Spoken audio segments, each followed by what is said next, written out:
Кавадаречко Брушани, некогаш големо село. Денеска тука е Тиквешкото езеро. Селото било потопено со вода за да се направи езерото. Повеќе не постои Брушани. Со Видан Камчев се запознавме на брегот на езерото. Кога Видан го прашавме за Тиквешкото езеро, ни рече дека не е Тиквешко, туку Брушанско езеро.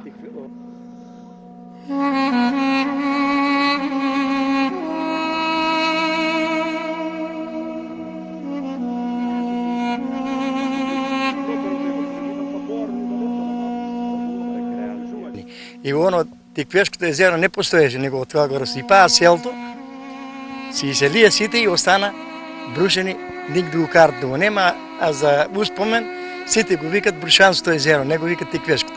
Али тие скопјани, големци, што е запишано тамо Тиквешко, они тоа го прават. А како тука поравно имало село, кај што е се? Село имаше 100 куќи тука.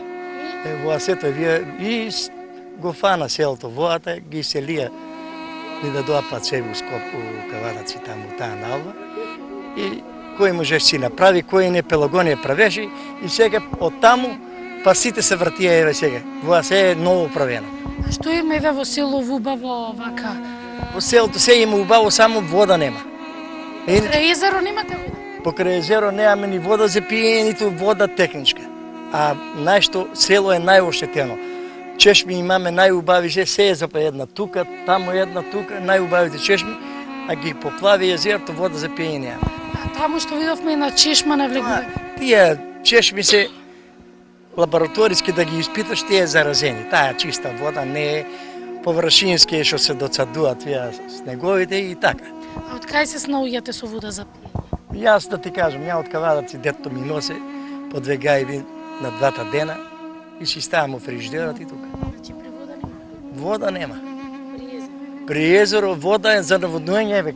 Сега бавче имам таму 2 реда и дрвца со цистерна водам ги вадам па да можам да не одам у Кавадаци за 1 кило пиперки или домати. А ова не е црквиче, што било тоа? Тоа црква беше.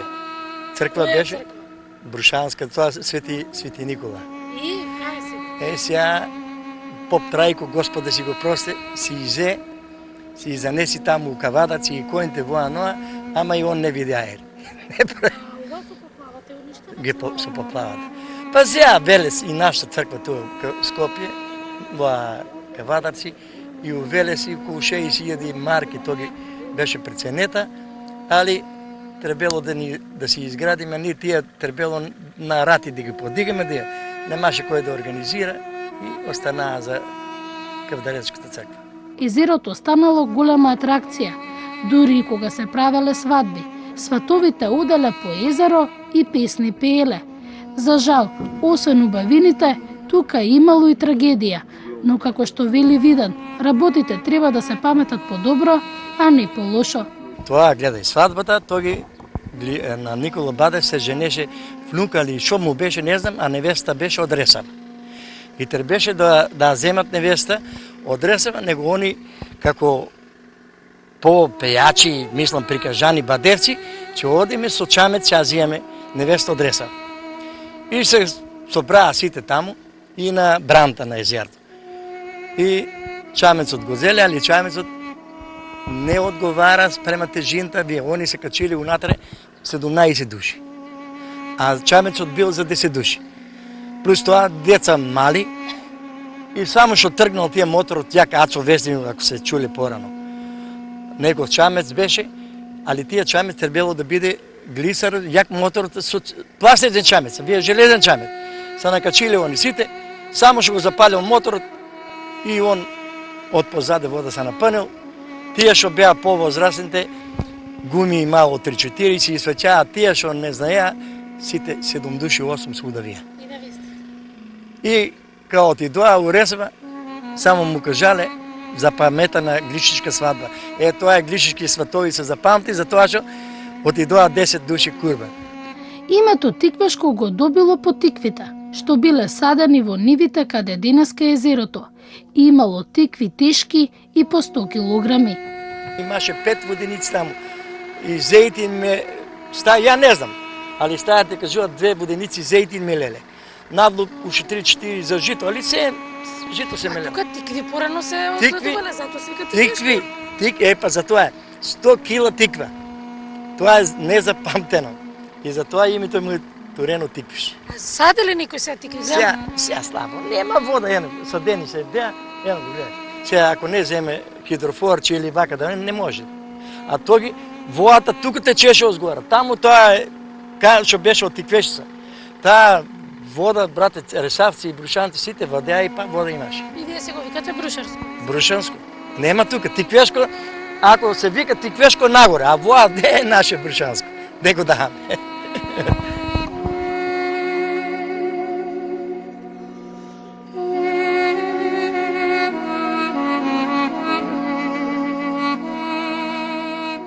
Некои посетители овде на вистина уживаат, вистинска рекреација. Маре и Тане не поканија со нив, заедно да заминеме на другиот крај на Тиквишкото или Брушанско езеро.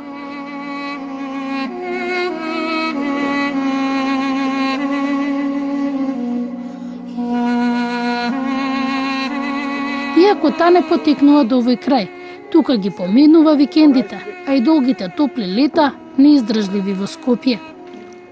Прекрасен, како тебе, ти твеш нигде не најдо.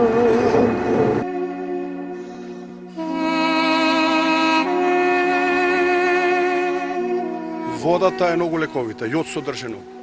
Многу тоа. Одма, кај да сисеш, што право во вода вливај. Ништо друго не треба. И помага. Помам одма, еве, ја овде кај сисеков, толку длабоко беше во вода, одма исуши раната. Вие се доаѓате овде на викенди или да живеете? Не, на викенд. На викенд. И убава? Многу. Климата каква е? Прекрасна. Ваква клима овде имаш и планинска, и вода воздушна и се. Доаѓаат ли вака туристи? Доаѓаат, сака да идат, ама нема направено, треба пат, услови, ништо. Нема табла. Нема. Тоа најфали. Патокас нема. Патот не чини. Таму од Кавада си кога ќе идете патокас табла нема да некој да знае да дојде Тиквешко езеро, нигде не пише. Тоа фали. Рибник пише. Али тоа е на општина. Не треба рибник, треба Тиквешко езеро. Ама тој сам си напишал рибник да пише. Ние што знаеме, веќе знаеме дека одиме на Тиквеш, али има луѓе, еве сакат странци доаѓаат, сакат. Од Србија имаше прошли пат од речеме кај беа Србите? Од Титова Ужица. Не, од Ужица. Од Ужица, да, беа луѓето. И ама дојде основни пријатели. Инаку не, луѓе што не знаат, а да дојдат да го посетат Тиквешкото езеро, да го прошетат. Многу бе.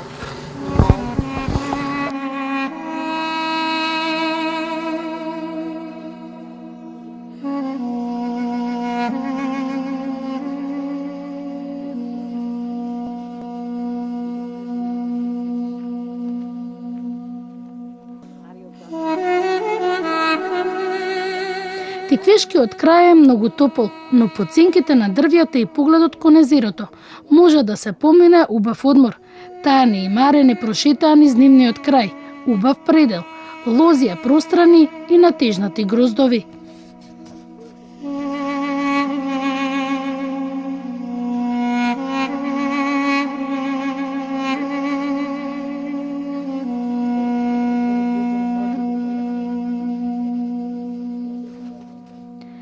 Во езерото е малиот остров, некогашниот стар град Тиквеш, по кого го добило и името на регионот. Тогаш езерото го немало, само поменувала реката Црна. Островот имало околу 50 на куќи, изградени во првиот век, раскажуваат историчарите. Но градот бил нападнат и запален, од тогаш никогаш не бил изграден. Денеска останал само островот, ретко кој оди до него. Ако падне нивото на водата од едниот брег, што е спроти островот, може и пеш да се замине до античкиот град. Одалеку се гледаат зидините на првиот град во Тиквешијата. Жителите со посебен жар ги раскажуваат приказните за овој крај. Но незадоволни, бидејќи тука до езерото нема ниту пат, ниту табла за да знаете во кој правец да заминете.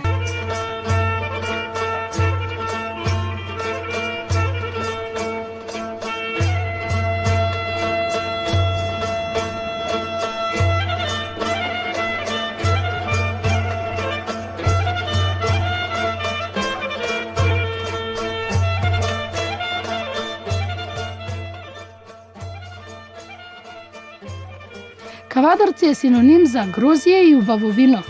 Тука нема човек што не одгледува по некој декар лозие. За виното авторот Бодле напишал песна. Не мачи се да ме запознаеш мене, да ме процениш низничко саната глава. Пи, ако ти се пие и за обајцата, пијачката да ни е слава. Се вели во дел од одата за виното. Старо и мало, сите во септември ќе одат на берба. Во Кавадарци се запознавме со Никола Велков, внук на Александар Велков, првиот кавадарчанец со винарски подрум. За Никола виното не е само пијалок, тоа е жива материја. Оној што го прави, треба секој ден да биде со него, да го слуша звукот на виното, секој ден. Никола отвори вино направено во 1979 година. По првата голтка не можете да останете рамнодушни. Испуштате звук на пријатност. Како што ни шала вели Никола, виното сега зборува.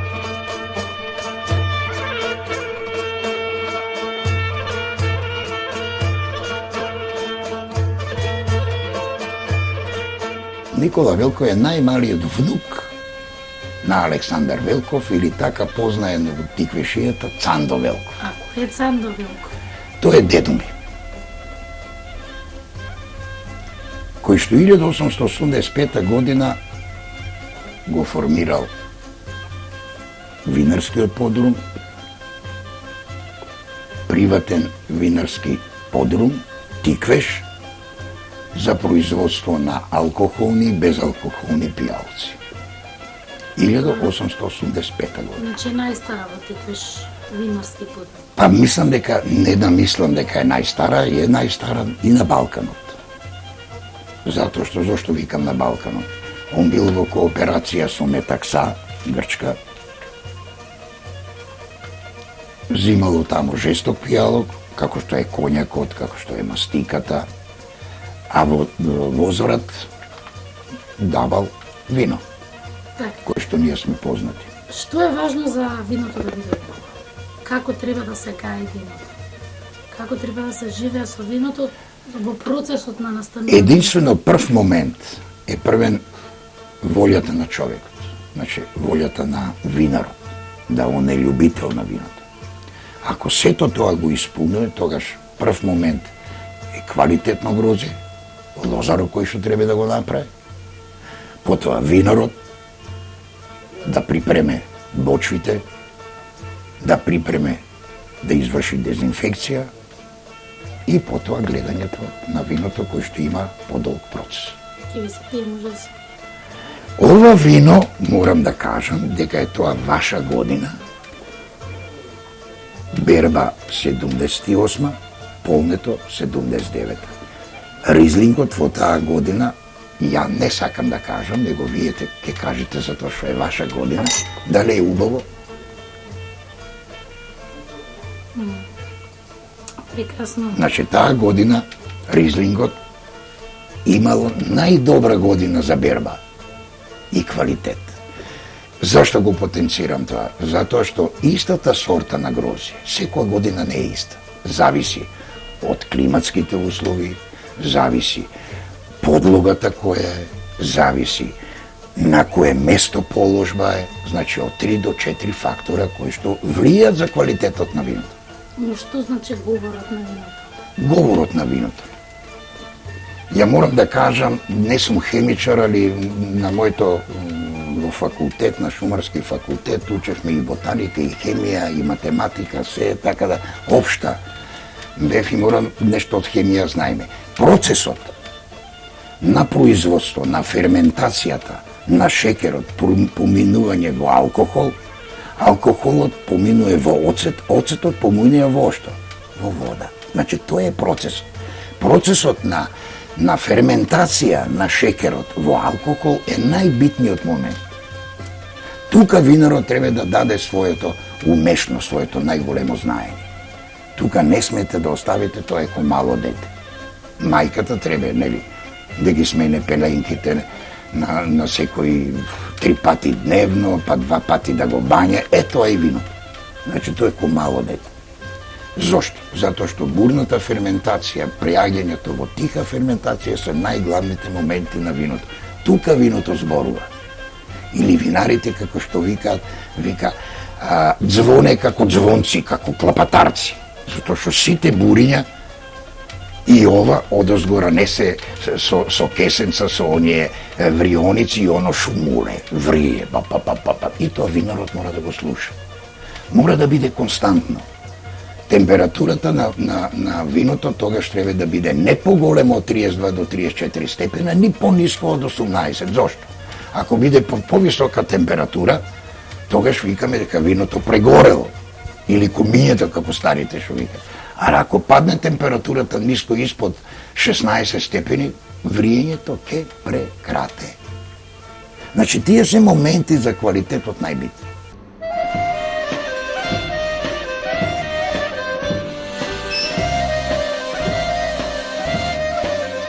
Во Кавадарци многу топол ден. На високите температури по улиците ретко ќе сретнете човек. Кавадарчани најчесто бегаат по дебелите сенки. Сонцето многу јако, вела денеска. За постарите кавадарчани порано било поубаво. Многу убаво живееме, само со малку пари.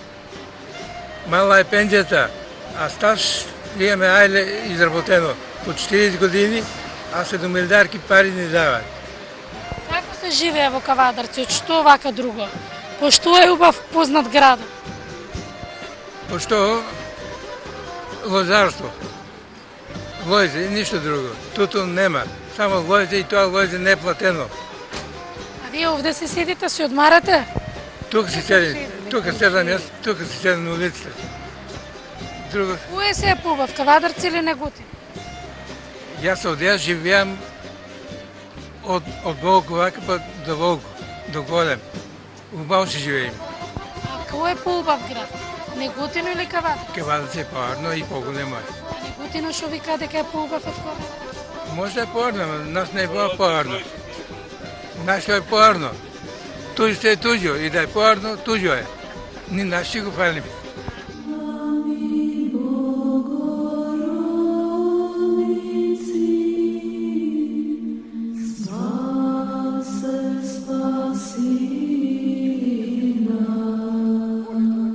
Во градот, кавадарчани горди на црквата Свети Димитрија. Наскоро пред влезот на градот ќе се гради и црквата Свети Петка. Свети Димитрија е специфична црква. Има два олтари. Еден посветен на Димитрија, друг на Свети Петка. Поранешната црква Свети Петка била урната, бидејќи на незиното место се изградило училиште. Па во чест на светицата, во црквата бил ставен уште еден олтар, посветен на Света Петка. Во време на турското владење, долго време во градот немало црква. Секој обид завршувал неуспешно. Па Диме Велков успел да добие фирман од султанот во Цариград да се изгради црква.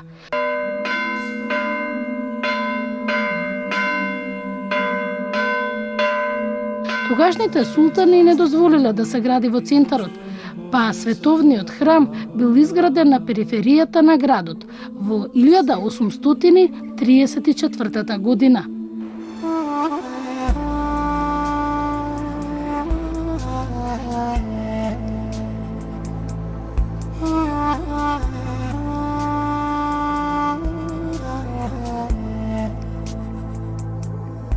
За историјата на Кавадарци, археологијата, историјата на винаријата, раскажа кустосот во музеот во Кавадарци, Петре Камчев. Кавадарци е град стар 500 години. Добрата местоположба на градот создал град развиен со богата култура. Произведени стоки кои се продавале и во Мала Азија. Во музеот најдени предмети стари со векови. Професорот по историја Камчев раскажува дека овој крај археолошки се уште не е доволно истражен. Добрата местоположба возможила ова населба многу брзо да се развива и за кратко време да стане центар на целиот овој тиквешки крај. Кавадарци како населба го посетиле во текот на 16 и 17 век бројни светски познати патописци какви што биле Евлија Челебија, Ами Буе, Јохан Хан, Александар Башмаков, Еспри Мари Кузиниери и многу други, кои што оставиле многу значајни записи за Кавадарци. Имено, јас би го истакнал особено на записот што го оставил познатиот турски патописец Евлија Челебија, кој што кажува дека кога бил во Кавадарци во 1660 година, забележал една значајна населба во која што имало околу 300 со керамиди покриени куќи, а бројот на куќите кои што биле покриени со слама не ги бројал, и имала интересна чаршија во која што имало околу 60 занечиски трговски дуќани. Интересно е тоа што забележал производство на многу интересна ткаенина, бајас аба, тој ја нарекол, која што кавадаречките занечи ја продавале на пазарите широм Балканскиот полуостров, па дури до Малазија. Ова нешто го поврзува и самото име на Кавадарци. Имено, според етимологијата, името на Кавадарци потекнува од новогрчкиот збор кавадион, што значи наметка направена од скапоцена ткаенина, а кавадарчани аналогно на тоа би биле производиочи, нели, на таквиот вид ткаенина, што нешто го потврдува, нели, во своите спомени и самиот Евлија Челебија. Исто така, интересно е она што пошто е препознатливо Кавадарци, не само кај нас, ами и пошироко, тоа е без друго производството на грозје, на вино и ракија, поред кој што целиот овој наш тиквешки крај бил познат. И професорот од Кавадарци го прашавме по претходната направена репортажа за Неготино, да ни раскаже дали Неготино е подобар од Кавадарци. Овде прашавме дали тоа е вистина. Секако кустосот рече, Кавадарци бил многу поубав град. Ривалството меѓу комшинските градови е секогаш присутно. Тоа е меѓу Прилеп и Битола, нели, Кавадарци, Неготино, Охрид и Струга и така натаму. Меѓутоа ние сепак Неготино и Кавадарци добро соработуваме. Тоа е останало, нели, како можеби во делот на спортот, кога имало исто така големо ривалство меѓу кавадаречките спортски екипи, исто така и неготинските. Меѓутоа, јас би кажал и друго. Кавадарци е постара градска населба од Неготино. Не зборуваме за Антигона и не зборуваме за Неготино како градска населба. Кавадарци е постара и многу поголема градска населба. Тоа ривалство меѓу Кавадарци и Неготино било присутно и во времето кога османлиите владееле со овие простори, па дури има една интересна анегдота која што ја запишал и познатиот научник Воислав Радовановиќ, кој го пишувал својот научен, односно докторски труд за Тиквеш и Раец, кога настанал спор каде да биде центарот на Тиквешкиот округ, дали да биде тоа во Кавадарци или во Неготино. Тие толку многу се испокарале што дошол до голем судир меѓу нив, па дури била запалена и Неготинската општина, односно Кајмакамот. Тогаш интервенирал и Солунскиот валија, пратил една комисија која што требало да оцени каде да биде центарот на Тиквешкиот округ. Меѓутоа, и трите кавадаречки бегови во тоа време успеале комисијата да ја пречекаат во Солун, биле таму, со возот тргнале кон Неготино, меѓутоа застанале во Демир Капија. Тука биле нагостени во чифликот на Рибаровци, тоа познато турско семејство. По сртот тргнале, меѓутоа покрај Неготино, не влегле во Неготино, него биле во Кавадарци. А рано утредентак го виделе градот како онака со сонце, дошле до израз убавите раскошни беговски куќи.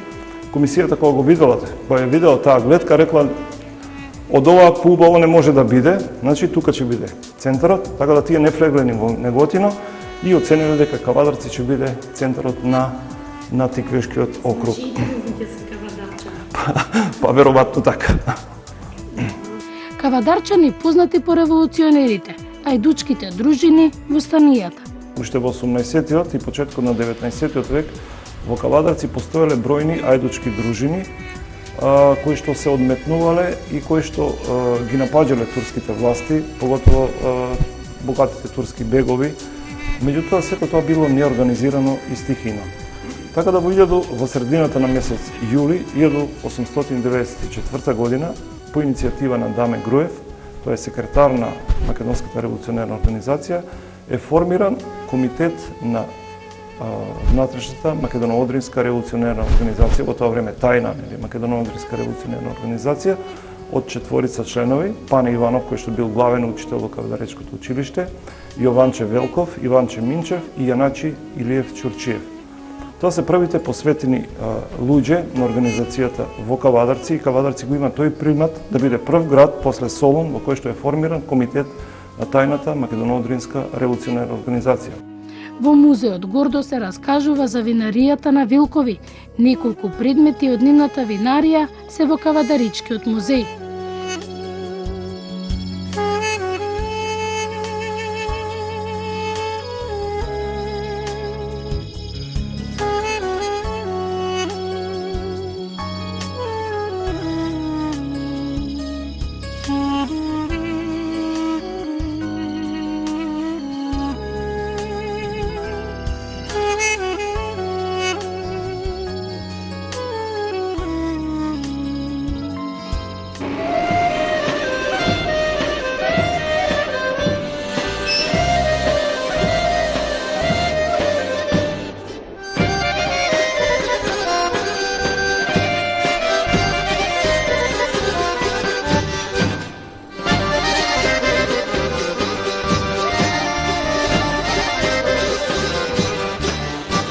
На излезот од Кавадарци е селото Росоман, земјоделски крај, богат со праски. Во селото се запознавме со друштво шахисти. Ги набрале праските, сега го чекале грозието. Шах си играеме, праски обереа сега, завршија, последна има уште петрички, готово. И сега после праските што После праските одат на гроист, се бере гроист. И сега измеѓу шах. Го берат, асталското го берат, почна да берат. Кад се берат, Шахот како игра? Кој е најдобар од вас во шах?